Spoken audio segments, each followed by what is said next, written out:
출가합시다. 안녕하십니까, 출가일기의 석중입니다. 여러분들은 경주 하면은 어떤 절이 생각나시는지요? 경주 아마 많은 분들이 경주하면 불국사, 그 다음에 지금은 없어졌지만 황룡사, 막 그렇게 많은 분들이 생각하실 텐데요. 저는 경주하면은 또 당연히 뭐 불국사는 대표적인 사찰이고 말할 것도 없이 아름다운 사찰이고 최고의 문화재를 보유한 사찰이기 때문에 뭐 거기에 대해서는 뭐 더 드릴 말씀이 없고요. 저는 개인적으로 분황사라는 절이 굉장히 매력적인 절 같아요.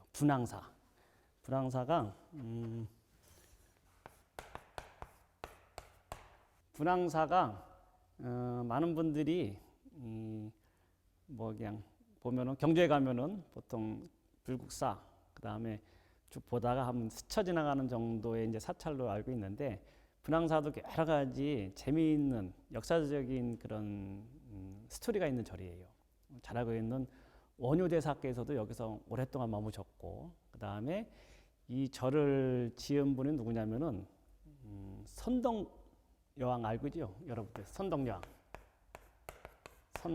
TV에서도 이렇게 이름으로 선덕여왕이라는 이름으로 해가지고 드라마, 역사 드라마가 한번 반영이 된 적이 있는데, 이때 보면은 뭐 선덕여왕 해가지고 내용은 제가 봐서는 선덕여왕이 아니고 나중에는 미실이라는 여인에 대해 가지고 아마 연예인이 워낙 연기를 잘해서 그런지 우리는 선덕여왕보다는 미실이라는 이름으로 많이 알고 있는데, 거기에 미실이 뭐 이렇게 그 역할 같은 게 중시되는 그런 드라마기도 했는데, 원래 미실이라는 인물은 역사에 보면은 삼국사기든지 삼국유사에는 안 나오고 화랑새계라고 하는 그 책에 보면은 이제 잠깐 한 줄 나오는 그 내용이 있거든요. 색공이라는 말이 있는데, 어쨌거나 이 선덕여왕이 이제 이 드라마가 있었다 이렇게 말씀드리겠습니다. 그런데 이 선덕여왕이 지은 절이 분황사예요.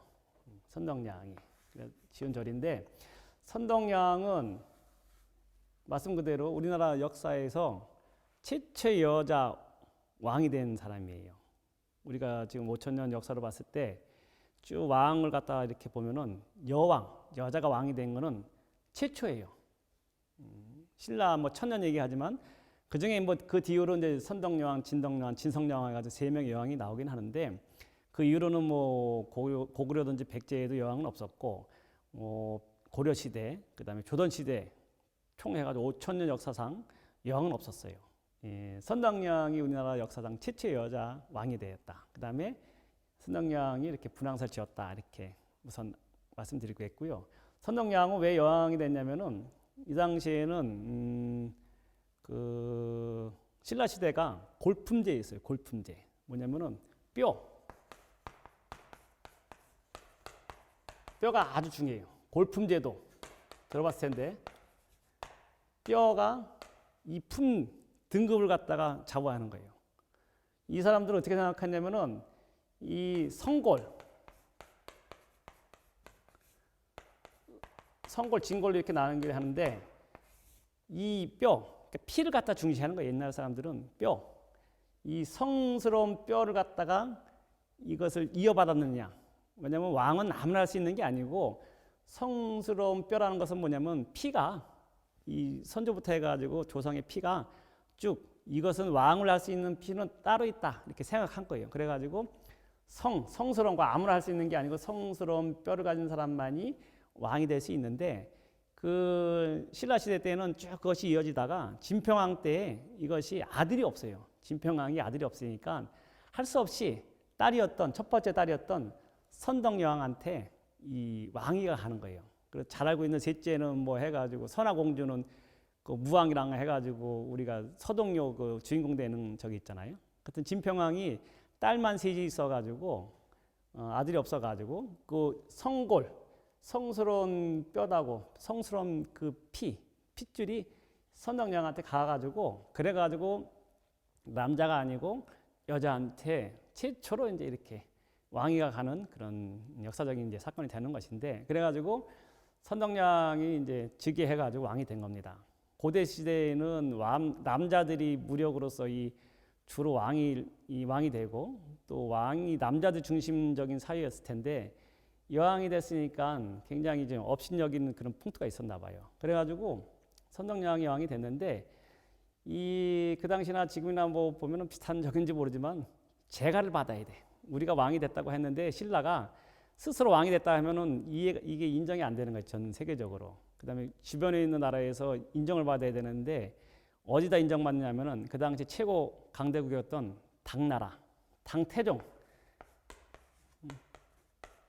중국 역사상 최고의 성군이장 당나라 이 태종을 갖다가 중국 사람들은 당태종을 갖다가 최고 성군으로 이렇게 받들거든요. 나중에 이제 고구려하고 침입했다가 나중에 물러가긴 했는데 이 신라에서 선덕여왕이 왕이 됐습니다 해가지고 당태종한테 이거 재갈 받아야 되는데 허락을 잘 안 해줘요. 그래서 한 2년 이상, 한 3년 가까이 이걸 여왕 직위를 갖다가 인정 안 하다가 나중에는 이제 결국 해주긴 하는데 그래가지고 이 당태종에서 선덕여왕이 신라의 왕이 된 것은 인정받았지만 지금 무시하는 경향이 있었어요. 그래가지고 어떤 현상이 무슨 그 기록이 있냐면은 당태종이 선덕여왕이 즉위된 것을 축하하기 위해서 선물을 보내주는데 모란 꽃 있잖아요. 그림을 하나 이렇게 그려가지고 보내줍니다. 보내주는데 그 모란 꽃을 갖다가 이제 세 가지 색깔로 해가지고 이렇게 잘 그려줬어요. 그래가지고 거기다가 목단이라고 하잖아요. 모란 그 꽃을 갖다가 심었던 그 씨앗을 갖다가 한 대박 같이 보내줘요.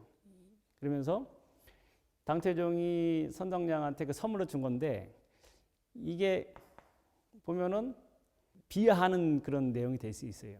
왜냐하면 그 이 선덕여왕이 그 모란 그 꽃을 그린 그림을 바꿔서 얘기합니다. 이 꽃은 모란 꽃을 갖다가 줬지만 같이 거기에다 씨앗을 줬는데 이 씨앗을 심어가지고 모란 꽃이 피면은 이 모란 꽃은 분명히 향기가 없을 것이다. 그렇게 예언을 해요. 선덕여왕이 굉장히 이 지혜가 있던 여자였거든요. 그러니까는 신하들이 왜 어째서 이 모란꽃이 원래 모란꽃이 향기가 그 좋은 꽃인데 이 당태종이 준 그 모란꽃에서는 향기가 안 납니까 하니까는 이 모란꽃 가운데 나비가 없다. 왜냐하면 원래는 꽃이 아름다우면 거기에 나비가 와가지고 그 향기를 맡아가지고 이 꽃의 아름다움을 표현하는 것인데 당태종이 나한테 준 이 모란꽃에는 모란 그림은 잘 그렸지만 거기에 나비가 없기 때문에 아마 여기서 이 심어가지고 나는 꽃에도 분명히 향기가 없을 것이다. 그렇게 이렇게 예언을 합니다. 근데 진짜 그 씨앗을 심어가지고 모란이를 피웠는데 향이 없어요. 그건 뭐냐면은 당태종이 지금 보면 국제적으로 보면 굉장히 망신을 주는 거예요. 이 여왕한테 이 자기가 아주 그냥 요즘 보면은 전 세계 아주 뭐 미국 같이 대통령 같은 사람이 약소국한테 이렇게 은근히 멸시 주는 겁니다. 뭐냐면은 당신이 이리저런 사장돼 가지고 사장이 해가지고 여왕이 된지 모르지만 당신은 매력이 없는 사람이요. 꽃에서는 꽃이 당연히 향기가 나야 되는데 당신은 아무 매력도 없고 이 선덕여왕 갖다 은근히 비하하는 것을 그림으로써 그 다음에 그 씨앗을 줌으로써 비하하는 내용이었거든요. 근데 선덕여왕이 이거를 바꾸서 나중에 해가지고 그래? 당신이 나 갖다 그렇게 생각한다는 거야? 그래가지고 선덕여왕이 절을 갖다 지어요. 절을 짓는데 선덕여왕은 진평왕하고 마찬가지고 다 아버지, 어머니는 마야 부인이에요. 예전에 이 자기 선덕여왕의 어머니 이름이 마야 부인. 부처님 우리 태어날 때 마야 부인 정반왕 하듯이 완전 불교국 같거든요. 그러니까 선덕여왕이 불력의 힘으로 불법의 힘으로 그래.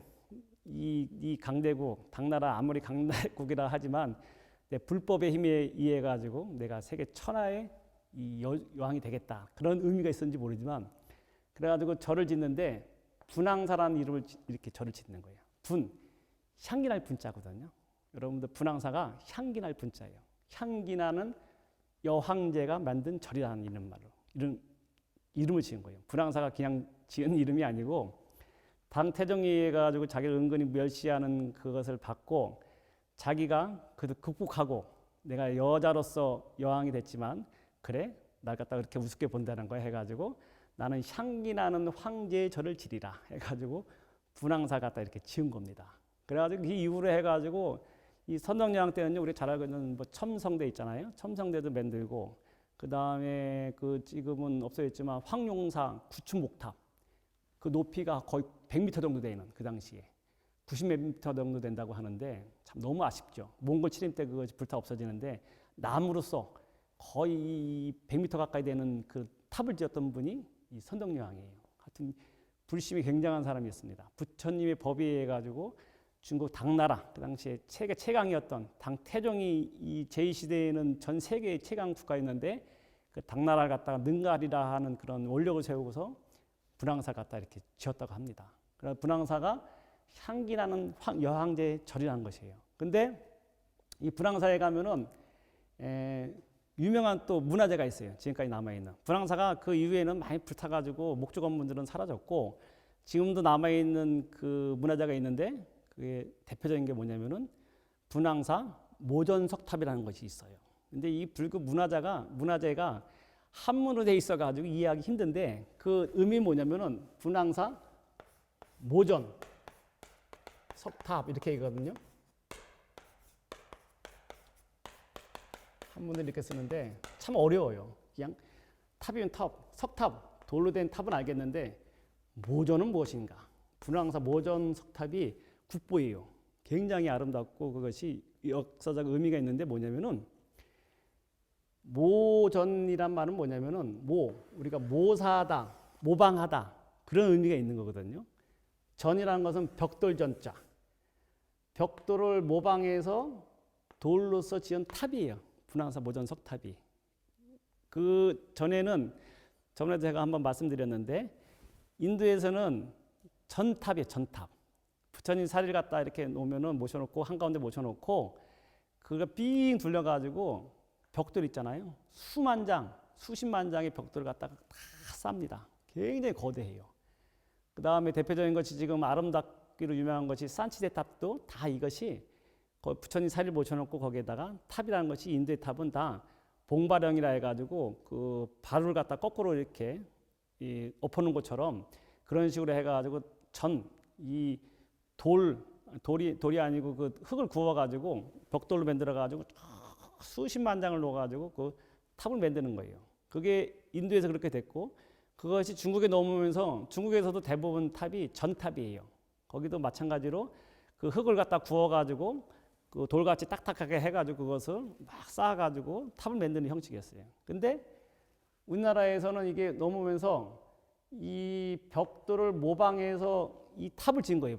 분황사 모전 석탑이. 근데 이것을 중국이든지 인도같이 그대로 이 흙을 구워서 그것을 탑을 만든 게 아니고 분황사 이 모전 석탑은 돌의 돌, 화강암, 아주 단단한 그 돌을 갖다가 벽돌같이 우리는 다듬어 가지고 그 흙으로 만든 게 아니고 단단한 돌을 갖다 깎아 가지고 벽돌같이 이렇게 깎아 가지고 그거 쌓아 가지고 탑을 만든 거예요.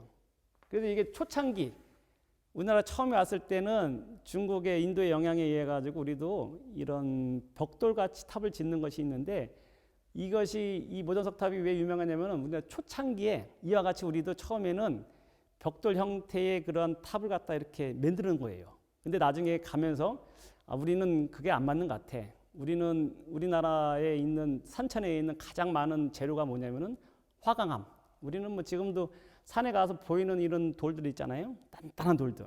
다 화강암이거든요. 이 돌들이 굉장히 단단한데 우리는 널려져 있는 게 다 이 화강암이기 때문에 남산에 있는 그냥 그런 게 가가지고 우리가 그 돌 갖다가 우리가 탑을 만들면 돼. 해가지고 그 이후로부터 해가지고 우리가 그 익히 알고 있는 뭐 불구사에 있는 석가탑, 다보탑, 뭐 가문사지탑, 뭐 모든 탑들이 큰 돌멩이를 갖다 다듬어 가지고 탑을 만든 거예요. 그래서 분황사에 가면은 이와 같이 모전석탑이 지금도 있습니다. 아주 유명한 탑입니다. 그래서 가면은 여러분도 혹시 가시면은 이와 같은 의미가 있는 탑이구나. 그 다음에 지금 우리 탑 하면은 이렇게 입구가 없잖아요. 예전에 탑은 벽돌같이 이렇게 만들었기 때문에 그 안에 집같이 그 안에 들어가서 부처님 모셔놓는 구조가 있어요. 근데 지금 이렇게 가면은 그런 구조로 되어 있는 것이 이 모전석탑이 있고 그래서 한번 가시면은 그것도 한번 이런 것을 상기하면서 보면은 더 새롭게 느껴지지 않을까 생각합니다. 그래서 선덕량이 지은 절이 분황사가 있고 분황사에는 모전석탑이 있고 또 분황사는 뭐가 유명하냐면은 아까 말씀드렸지 원효 스님이 분황사에 오래 계셨어요. 그러다가 나중에 원효 스님이 열반하신 다음에 그 원효 스님의 아들 되는 설총, 원효 우리나라 역사상 최고 고승이라고 할 수 있는 원효 스님이 아들을 하나 낳았는데 아들이 역사상 최고의 천재 중에 천재 한 명을 낳은 거예요. 설총이라고 해가지고 그 당시에는 신라시대 때 문자 없었잖아요. 이두 문자라는 것을 갖다가 개발한 거예요. 만든 거예요. 예, 우리가 지금 이 한글 이렇게 자유롭게 쓰지만 그 전에는 이 표현하는 방식에 있어가지고는 한문 한자 쓰긴 하는데 이것을 표현할 때는 이두 문자 해가지고 이두 문자를 갖다가 옛날 고대 시대 때 만든 분이 이 설총이라는 분인데 이분이 원효 스님의 아들이었어요. 그래서 나중에 원효 스님께 돌아가신 다음에 분황사에다가 원효 스님을 다비를 한 다음에 그 남아 있는 뼈를 갖다 이렇게 빻아가지고 사리 같은 거죠. 그래가지고 소상을 만들었어요. 뭐냐면 원효 스님의 모양을 이렇게 만든 거예요. 그 설총 그 아들이. 그래가지고 분황사 그 법당에 모셔놨는데 이게 그 삼국유사 같은 경우에는 그 내용이 나오거든요. 그래가지고 설총이 이렇게 아버지 되는 원효 스님께 예배드리고 이렇게 나가려고 하면은 이 상이 이렇게 움직였던 거예요. 눈동자가 이렇게 아주 특이한 기이한 현상이 나타난 거죠. 가만히 돌아가신 분의 그 유골 가지고 그 원효 스님의 그 흉상이든지 그 모양을 만들어 법당에 모셔놨는데 이게 설총이 나가려고 분으로 나가려고 하면은 눈동자가 이렇게 움직였다고 하는 그런 설이 있는 것이 분황사에 모셨던 원효 스님의 소상이 이렇게 유명합니다. 그리고 또 뭐 삼국유사에 또 나오는 게 분황사가 유명한 절이에요. 그와 같이. 그 다음에 희명이라는 그런 어떤 여인이 있었는데 그 아들이 눈을 갖다가 실명이 됐어요. 잘 멀쩡한 애가 한 5살 정도 됐을 때 갑자기 실명이 돼가지고 희명이라는 여인이 여기에 분황사에 있는 도천수 대비가라고 하는 이제 그 향가가 전해오는데 뭐냐면 천수천안 관세모살님께 기도하는 그런 내용이 있어요. 그래가지고 그 영험이 있고 우리 중생들을 살펴주시는 관세모살님이시여 내 아들의 당신의 눈 하나 줘가지고 내 아들의 눈을 뜰 수 있다면 내가 당신께 기도해가지고 지구청소로 기도할 테니까 관세모살님이시여 내 아들의 눈을 갖다가 꼭 뜨게 해주십시오 하는 그 향가가 있어요. 도천수 대비가라고 하는 그 향가가 전해지는데 그 희명이라는 여인이 여기 분황사 부처님한테 관세모살님한테 기도해가지고 아들이 눈이 떴다고 하는 그 또 절이기도 합니다. 이같이 선덕여왕과 관련돼서 분황사 이제 말씀드린 게 뭐냐면은 경주하면은 워낙 뭐 이게 불구사 중심이기 때문에 이런 분황사라는 절이 있구나. 그다음에 이와 같이 역사를 가지고 있구나 해가지고 말씀드린 것이고요. 선덕여왕이 여자 우리나라 최초의 왕이었는데도 이와 같이 아주 지혜로운 왕이었던 것을 말씀드리면서 더 나아가서 선덕여왕이 나중에는 죽기 전에 유언을 합니다. 독특한 여왕이었다고 할 수 있어요. 선덕여왕이 죽기 전에 나를 갖다가 저기 도리천에다 묻어다오 이렇게 얘기를 합니다. 근데 도리천이라는 것이 불교 세계관은 이게 하늘 이게 가운데 이렇게 수미산이라고 할 수 있는 산이 있거든요. 우리 세계 중심하면은 불교에서는 수미산이 딱 있고 그 다음에 여기는 8산, 7산 7해라 해가지고 이게 해가지고 바다가 하나 있으면 여기는 또 산이 하나 있고 바다가 있고 해가지고 이게 7겹이라 해가지고 저기 수미산 중심으로 해가지고 7개의 산과 7개의 바다가 있다고 보는 거예요. 그래야 동서남부에 해가지고 북구로조, 남선부주 우리가 이 수미산 남쪽에 있는 우리가 중생들이 사는 세계가 남선부주에 살고 뭐 서구로조 뭐 그런 말로서 이 불교에서 말하는 세계를 얘기하는 것이거든요. 그 다음에 이 지하로 내려가면은 풍륜, 금륜이라 해가지고 다 이게 바람으로 이루어진 지하 세계가 있고 금으로 이루어진 세계가 있고 막 그런 식으로 얘기하는 이 우주관이거든요. 불교에서는 쉽게 말해서. 근데 중요한 것은 선덕여왕이 죽기 전에 날 갖다가 이 죽으면 도리천에다 묻어다오 이렇게 유언을 합니다.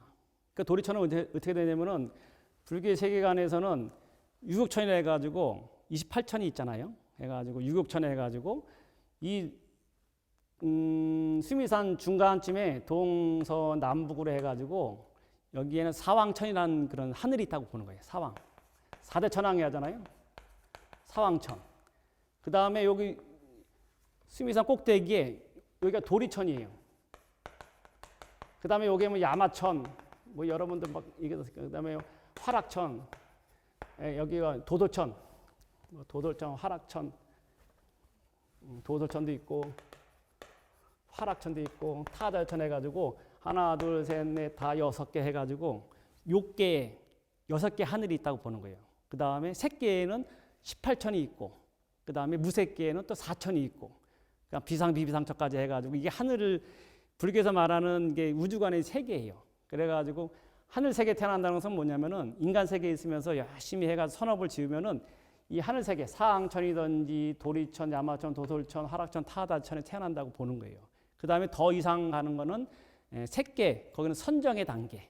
선정이 깊이 들으면 이게 색계를 갖다가 이렇게 얘기하기도 하거든요. 또 인간이 태어나는 세계를 얘기하기도 합니다. 무색계 하면 이제 색도 없는, 몸도 색깔도 없는 세계에 태어나는 것을 표현하기도 하는데, 중요한 것은 이 도리천에 태어나고 싶다고 이렇게 유언을 내잖아요. 이거 뭐냐면 수미산 한가운데 있는 것이 도리천이에요. 여러분들 도리천이 어떻게 구조냐면은 33천으로 되어 있어요. 사왕천이라는 것은 뭐냐면 우리가 절에 가면은 동서남북 지국천왕부터 해가지고 다 천왕들이 있잖아요. 이 천왕들은 뭐냐면 수미산 중턱에 이렇게 동서남북으로 있으면서 이 밑에 있는 우리 중생들을 갖다가 살피는 그런 역할을 하는 거예요. 그래가지고 이 사왕천에 있는 사천왕들이 이 우리 중생들을 갖다 굽어 살펴주는 역할. 그래가지고 절에 처음에 가면은 그 사천왕문 지나갈 때 보면은 막 칼 들기도 하고 뭐냐면은 잡기들 아니면 인간들을 갖다가 우리를 갖다가 이 유혹하는 여러 가지 악마들을 물리친다는 개념도 있는 거예요. 그래서 이 사왕천들이 수미산 중턱에 딱 버티고 있으면서 이 중생들 돌펴주기도 하고 아니면 또 위에 있는 하늘 세계에 있는 신들 이 사람들 갖다 보호하는 역할을 하는 것이 사왕천이에요. 이게 이제 그런 의미를 해가지고 불법 절에 들어올 때 여러 가지 잡된 삿된 것들이 들어오지 못하게 문 입구에서 이와 같이 딱 해가지고 사천왕들이 지킨다는 의미가 있는 겁니다. 그 다음에 이 또 위에 올라가면 그 위에 있는 것이 도리천입니다. 도리천은 뭐냐면은 이 도리천 한가운데 이렇게 있으면 여기는 한가운데 있는 천이 제석천이라고 해. 여러분 들어봤을 겁니다. 제석천. 이 도리천에 있는 제석천왕이 우리 인간들을 살펴주는 아주 중요한 역할을 합니다. 그래가지고 도리천을 중심으로 한가운데 이 제석천이 있고 여기도 동서남북으로 해가지고 8개 해가지고 32천에다가 제석천까지 합쳐가지고 다른 말로 도리천을 33천이라고 합니다. 여기에 33개의 왕실이 궁궐이 있는 것이기 때문에 그 가운데 대장이 제석천왕이고 그리고 제석천왕이라는 말이 샤크라 거기서 같이 나오는 얘기거든요. 이게 다 불교 용어입니다. 그래서 중요한 것은 이렇게 해가지고 그래도 우리가 아침 어떤 절에서 보면은 여담이긴 한데 우리가 종칠 때 아침엔 28번 치고 저녁 때는 33번 치거든요. 절에서는 보통. 그 이유는 뭐냐면은 뭐 여러 가지 설이 있습니다. 근데 우리 일반적으로 얘기할 때 아침에 종을 28번 치는 이유는 뭐냐면은 욕계, 새끼, 무새끼 28천에 있는 천신들을 갖다 다 깨운다는 의미. 우리들이 중생들이 여기서 종을 28번 치면서 28천에 있는 하늘세계에 있는 선신들을 다 깨워가지고 우리가 지극정성으로 부처님께 예불 드립니다. 이것을 알아주십시오. 어떻게 보면 그런 의미로 해가지고 28번 친다고 하고 저녁 때는 33번 치는 이유는 뭐냐면은 특히 그 가운데에서 도리천, 제덕천이 중앙에 있으면서 도리천 33천에 있는 신들이 우리 인간 세계를 가장 친근하게 보살펴주는 그 신들이라고 얘기합니다. 그래서 그 중에서 특히 저녁 때는 도리천 33천에 있는 신들을 위해서 우리 중생들이 열심히 우리가 예불 할 테니까 많은 복도 주시고 우리 굽어 살펴주십시오 하는 의미로 해가지고 저녁 때는 33천 33번을 친다고 이렇게 얘기합니다. 여러 가지 설이 있는데 그 중에 하나를 얘기하는 거예요. 그만큼 도리천이 그와 같은 의미가 있는 거예요. 제석천이. 그래가지고 인간 세계와 관계가 있는 그런 하늘 세계인데 선덕량이 죽을 때 그렇게 말해서 도리천에다 자기 묻어달라고 이렇게 얘기한 거예요. 근데 이 말이 되겠습니까? 경주에서 분명히 죽으면은 경주 근처에 있는 어떤 곳에 자기를 갖다 묻고 거기다 장사를 지내야 되는데 이것을 갖다가 자기 갖다가 그 도리천에 묻어달라고 하니까는 신하들이 그러니까 물어본 거죠. 아이 도리천이 도대체 어딥니까 하니까는 저기 거기 낭산이라고 하는 산이 있는데 낭산 이 낭자가 이리 낭자 이리 늑대 있죠. 이리 늑대 이리 할 때 이리 낭자거든요. 이 산 이름이 낭산이에요. 근데 이게 경주는 가보면 알겠지만 낭산이 아주 낮아요. 100m 정도밖에 안 되는 나트막한 산입니다. 근데 예전에는 이 낭산이 신라 사람들은 굉장히 신비롭고 영험 있는 산으로 여겼다고 해요. 다른 말로 신유림이라고 옛날에는 그렇게 표현했거든요. 신들이 노리던 숲이라고 이렇게 얘기합니다. 그래서 이 낭산이 왜 이리 모습이라고 해요. 이렇게 위에서 보면은 이리가 이 사람들이 그 당시에 봤는지 하여튼 간에 산이 높진 않은데 이리 모습을 하고 있다 해가지고 이리 낭자 해가지고 남산이 아니고 낭산입니다. 낭패보다 할 때 낭이거든요. 그래서 이게 경주 한가운데 있으면서 신들이 노니는 숲이라 해가지고 여기는 옛날부터 금지했어요. 거기 가서 이 낭산에 있는 나무도 못 베게 하고 신라 사람들이 영험 있고 신비롭게 여기는 그런 산이었거든요. 낭산에.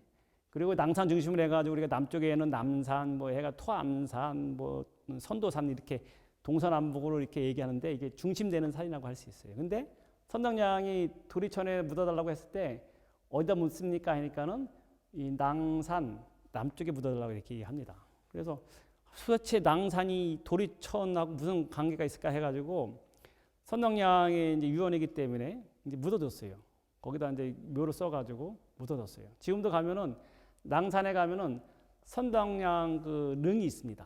그다음에 그 옆에 가면은 아버지였던 진평왕 릉도 있는데 그런데 이게 나중에는 어떻게 알았냐면은 선덕량이 이제 죽은 다음에 또 왕이 2번, 3번 바뀌면서 나중에는 문무왕 이 삼국을 통일했던 문무왕이 왕이 된 다음에 이 낭산이 이렇게 선덕왕이 이렇게 묘를 쓴 낭산이 있잖아요. 이렇게 낭산이 이렇게 있으면은 여기 묘를 썼는데 여기다가 절을 하나 세웁니다. 절을 갖다가 절을 세우는데 이 절이 뭐냐면 사천왕사야.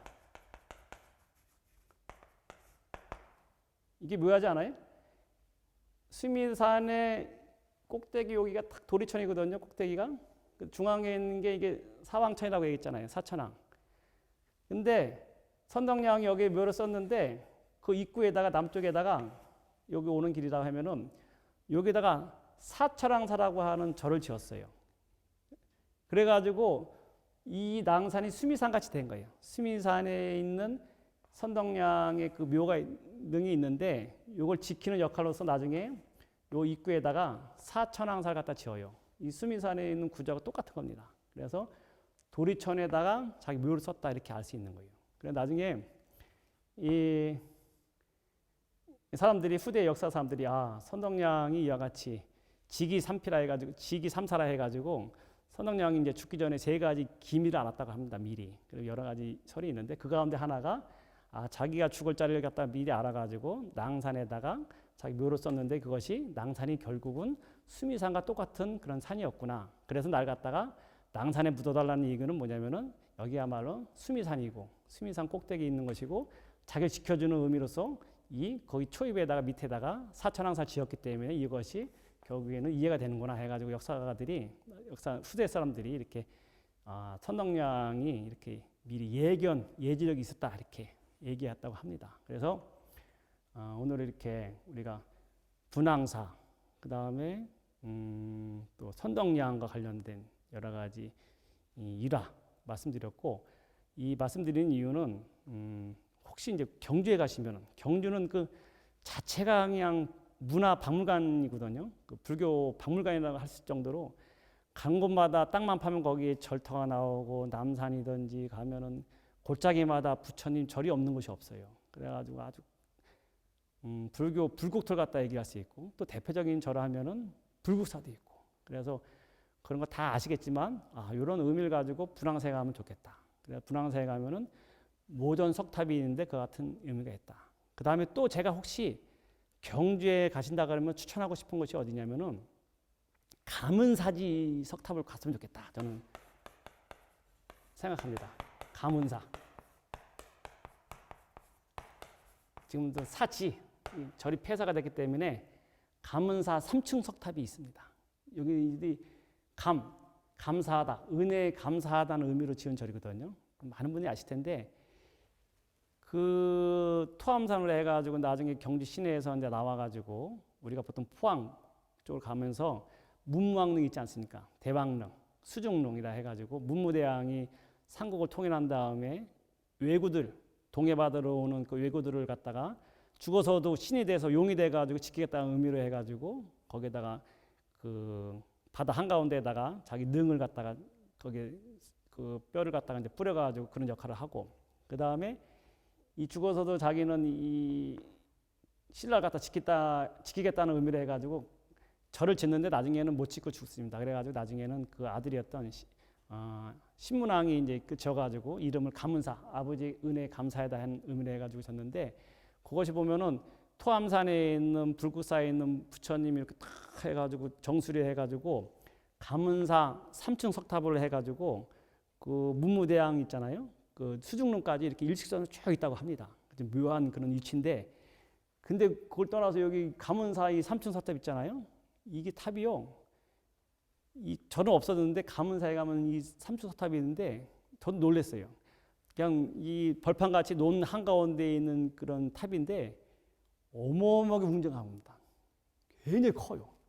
난 가문사지 3층 석탑 하면 그냥 일반 탑인 줄 알았는데 너무너무 아름답고 크고 웅장해.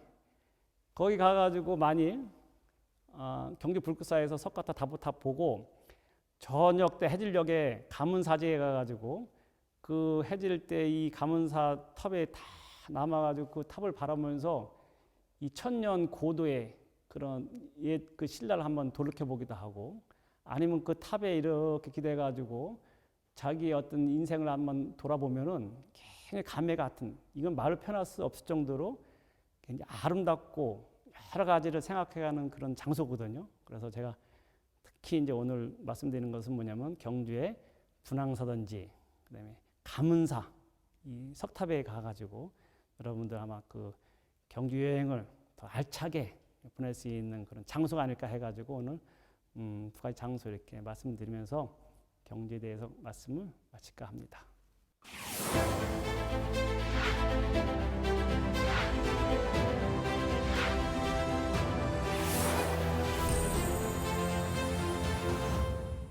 출가에 대한 모든 궁금증을 풀어드리는 출가 백문백답 시간입니다. 석중 스님의 출가일기는 출가에 대한 모든 것을 여러분과 함께하는 시간입니다. 출가에 대한 궁금한 점이 있으신 분들은 사설 내용도 좋거든요. 엉뚱한 내용도 좋습니다. 어떤 내용이든지 아래 주소나 프로그램 댓글, 유튜브 댓글로 남겨주시면 제가 성실히 답변해 드리도록 하겠습니다. 여러분이 보내주신 질문 만나보도록 하겠습니다. 스님께서 항상 출가를 적극 권하시는데 그만큼 출가 수행자로서의 생활이 만족스럽고 행복하기 때문이 아닐까 싶습니다. 출가하기 정말 잘했구나 가장 절절하게 느낀 순간이 언제였는지 궁금합니다. 제가 그렇게 많이 말씀드렸나요? 출가 생활이 좋다고? 그런 것 같습니다. 하여튼 저는 좋은 것 같아요. 뭐 힘든 부분도 있고 나름대로의 뭐 말 못한 고민도 있고 그런 시간이 있었겠지만 전체적으로 보면 굉장히 행복하고 출가 잘했다 저도 이렇게 생각하고 있는데요. 출가를 잘했다 이렇게 가장 느끼는 순간 매 순간이 뭐 이렇게 느끼는 것 같아요. 가만히 산에 있으면은 내가 무슨 복이 있어가지고 이렇게 산에 있으면서 이렇게 좋은 절에 그냥 궁궐같이 그냥 큰 대궐 같은 집에서 내가 이렇게 있으면서 있나. 그 다음에 여러 시주님들이 주는 밥도 내가 따뜻한 밥도 이렇게 잘 먹고 있는 것도 감사하고 또 늘 제가 일어나가지고 제 방에서 이렇게 창문을 열고 이렇게 보면은 아주 거기에 이제 부처님도 이렇게 바로 보이고 그 다음에 국보라고 할 수 있는 뭐 팔상전이든지 쌍사자석탑이 바로 눈앞에 있으니까 늘 내가 이렇게 보고 있는 순간이 참 출가했기 때문에 이렇게 아름답고 좋은 이 문화재를 갖다가 내가 늘 볼 수 있겠구나 있는구나 하는 그 순간에도 늘 느끼는 것 같고요. 그다음에 제일 추가해서 추가 잘했구나 느끼는 그 순간은 아무래도 자유로운 것 같아요. 저는 무엇보다 추가자이기 때문에 마음 놓고 내가 내 일을 할 수 있다. 자유로움이 가장 큰 그런 보람 같습니다. 그래서 스님들은 예전부터 뭐 걸망 하나 걸머지면은 뭐 전국의 산천을 마음대로 다닐 수 있다고 하잖아요. 그건 뭐냐면은 어디든지 가면은 제일 좋은 도량, 제일 좋은 위치에 절이 있고 그곳에 가면은 또 늘 그 스님을 갖다가 반겨주는 그런 스님들이 있고 또 거기서 내가 수행하고 싶으면 늘 언제든지 마음 놓고 기도할 수 있고 수행할 수 있고 그거야말로 복 중에 복 아닐까. 추가자만이 누릴 수 있는 복이 아닐까 생각합니다. 일반 사람들이 참 힘들잖아요. 일반 사람들이 가서 절에 가서 천년 고찰, 아주 오래된 그 고찰, 아주 요즘에 또 시설도 좋잖아요. 가면은 스님들 오시면은 좋은 방에다 이렇게 해가지고 좋은 음식도 차려드리고 그리고 늘 이렇게 오시면은 그 스님을 갖다가 이렇게 위해주고 그 다음에 또 그 스님이 거기 또 기도든지 수행 참선이든지 열심히 하면 그걸 더 좋아하고 그것은 아마 복 중에 복 아닐까 생각합니다. 그래서 제가 느끼는 최고의 행복한 순간은 스님들이 늘 자유롭게 다니면서 언제든지 이 전국에 있는 산천을 마음대로 다닐 수 있고 가는 곳마다 내가 주인이 돼가지고 모든 그런 사람들의 내가 시주면 시주고 은혜인지 모르지만 출가했기 때문에 그런 복을 누릴 수 있는구나 그런 마음으로서 느끼고 있습니다.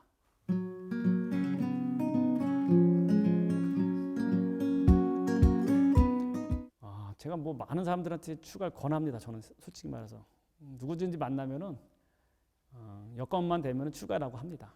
나이가 어리면은 나이 어린 사람들은 청소년 출가가 있기 때문에 중고등학생들도 출가를 갖다 권하기도 하고 그 다음에 50대 되기 전에는 웬만하면은 출가가 뭐 특별한 사람만이 하는 게 아니잖아요. 근데 많은 사람들이 이 출가하는 방법도 모르고 출가한 다음에 또 이 두려움도 많거든요. 출가하면 어떻게 되나 해가지고 예전 같으면은 막뭐 세도가고 완전히 그냥 인연을 끊어야 되고 또 고행을 하고 막 그런 것만 생각하기 때문에 절에 대해서 출가에 대해서 굉장히 좀 두려워하는 사람들이 분명히 많아요. 하지만 제가 늘 말씀드리지만 그런 부분도 분명히 있긴 있지만 그것도 많이 요즘에는 좀 여러 가지 수행 환경이 많이 개선됐기 때문에 그렇게 열악한 환경에서 절대 이렇게 수행하지 않고요. 얼마든지 수행할 수 있는 환경이 많이 좋아졌고 그 다음에 출가를 권하는 이유는 출가만큼 좋은 게 없기 때문에 제가 아는 법에서는 마음대로 단적으로 표현하자면은 전 세계에 있는 직업으로 따진다면은 출가자만큼 좋은 직업은 없다. 단언코자 이렇게 얘기합니다. 왜냐면은 많은 사람들이 출가 안 해봤기 때문에 출가가 뭐 좋아 이렇게 생각할지 모르지만 출가하는 입장에서는 이 모든 직업 가운데 최고의 직업이다 될 수 있다. 최고의 선택이 될 수 있다 해가지고 제가 거기에 대해서 느끼고 여태까지 살아왔기 때문에 그래서 많은 사람들 뭐 나이가 많은 사람들한테 은퇴 출가도 있고 어떤 누구든지 해가지고 저는 출가 권하고 있고 그런 사람들까지 다 출가를 권하고 있다. 이 길이야말로 가장 좋은 길이기 때문에 제가 권한다 이렇게 말씀드리겠습니다.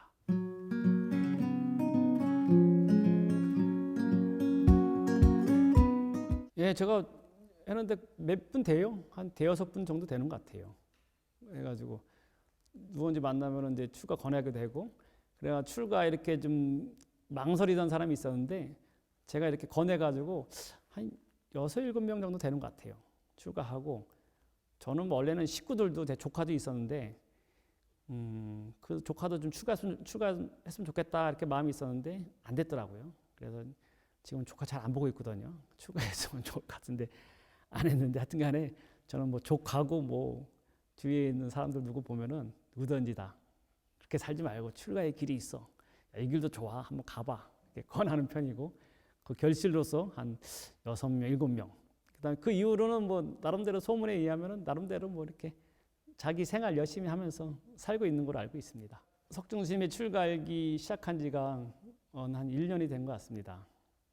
했는데 지금 지나고 보니까는 잘했다는 그런 부분보다 부족하고 좀 더 잘할 수 있었는데 내가 좀 아쉬움이 많이 남는 그런 시간 같습니다.